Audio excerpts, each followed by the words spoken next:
Are real estate agents overpaid? Wait, is that what we're talking about? Yeah.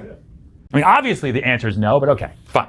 Unbelievable. Okay, let's get into it. I've been a real estate agent for well over a decade, almost 15 years. It's easy for me to say that I have seen virtually all of the highs and all of the lows that come with being a real estate agent. My first full year working in real estate, I made just over $9,000 while living in New York City, the most expensive city in the world. Obviously, a lot has changed for me over the past 10 plus years, but still, the biggest criticism that I see of real estate agents, and I see the TikTok videos, and I see everything everyone says, is real estate agents are overpaid. To answer that question transparently, I want to break down how real estate agents actually make their money. Why are there so many real estate agents in the world?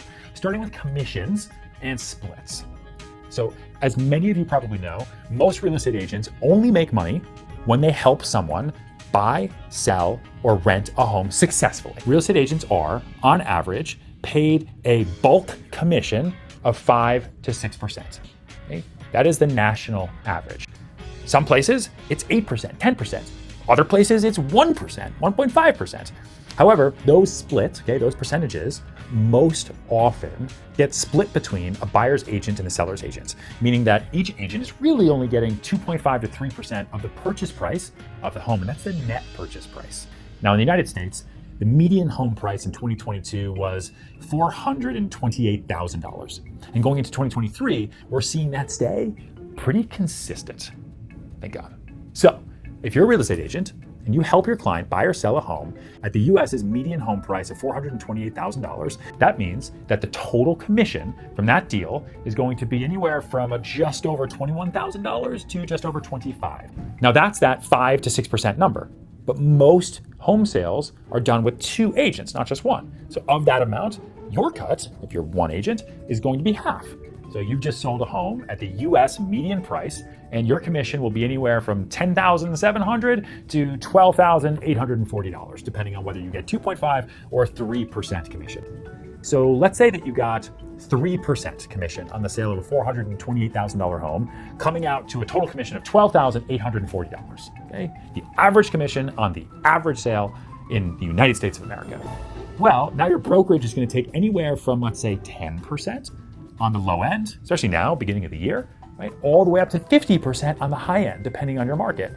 Meaning that depending on the split, you could be left with about $6,400 to a little over $11,500. And then if you're curious why there's such a huge range in splits, it depends on a few things, like where you're based. For example, in New York City, brokerages usually take around 30 to 50%, whereas in markets like Durham, North Carolina, a brokerage may only take 10%.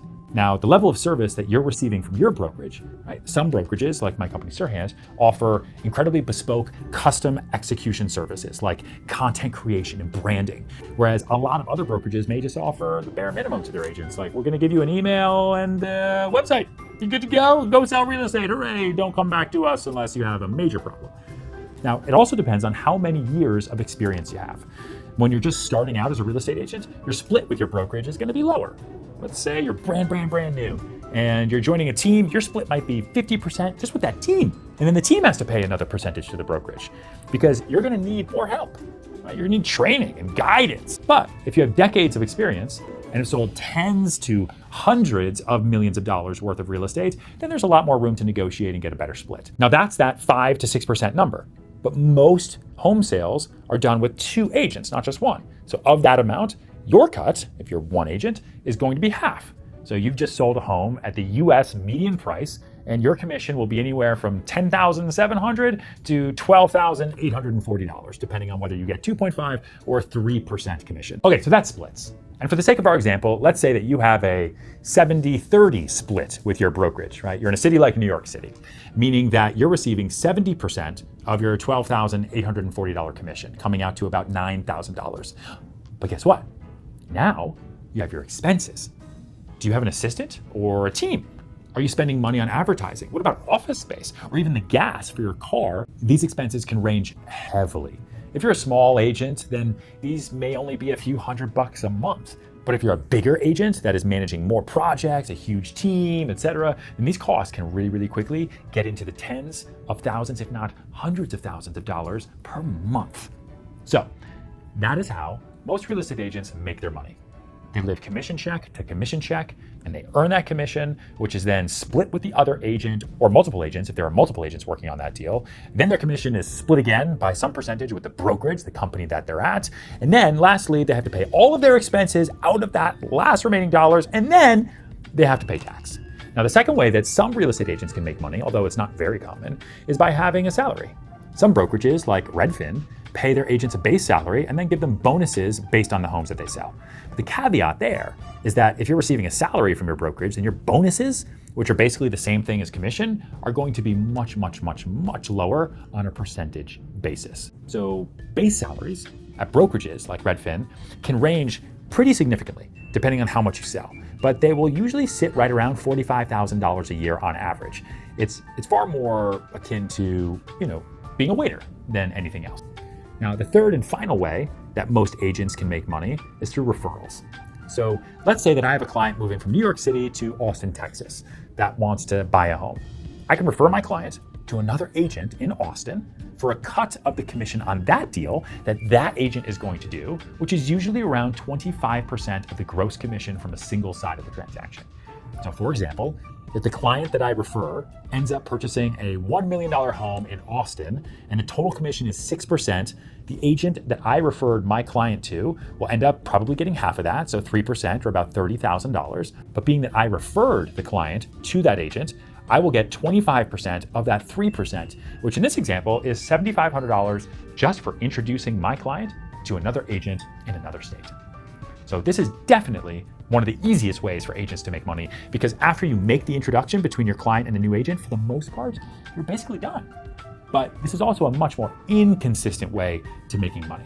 You don't want to rely on your clients moving to other cities all the time. Those are the three main ways that agents have to make money. They can make money in lots of different ways. You can do development. There's open houses that you can run for a couple $100. There's lots of things that you can do in this business to make money, which makes it actually really, really, really great.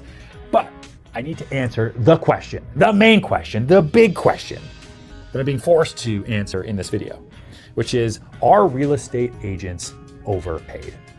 And I think this question stems from the fact that the job seems, from the outside in, easy, right? I mean, I see it all the time. Oh, all you have to do is show people houses, flip some light switches, and then if they want to buy one, you get a cut of the deal, of that price. That's not fair. You didn't even do anything. I think it's that exact perspective that causes most real estate agents to fail, because people think it's going to be easy.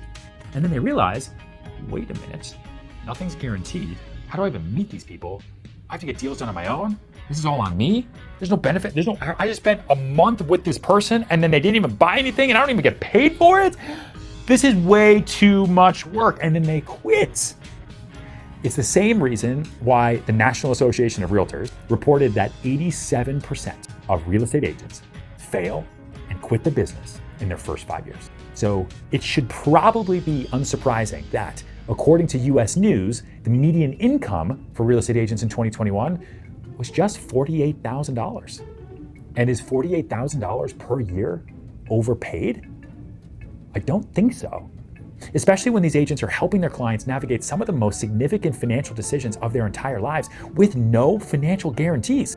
I'm going to help you, and I'm going to talk to you at any time, any hour, weekend. I have no personal life, and I'm all going to be working for $48,000 a year on average. Now, you may be thinking, well, you don't make $48,000 a year, you make millions of dollars a year. And it's true, but that's because real estate, like every other industry in existence, follows the Pareto principle, which is also known as the 80-20 rule, which in this case essentially means that 80% of the rewards are going to go to 20% of the people. In real estate, it's true that a small percentage of agents end up doing most of the sales. I mean, there are over 3 million active real estate licenses in the United States right now, and it's growing all the time. But last year, there were less than 6 million homes sold, which immediately goes to show you that there are a ton of agents out there that aren't gonna make a sale all year, because that's 2 sales per agent if every agent just did 2 sales. And obviously that's not the case. But then you have other agents that will sell hundreds of millions of dollars worth of real estate in that same year, hundreds of homes, thousands of homes.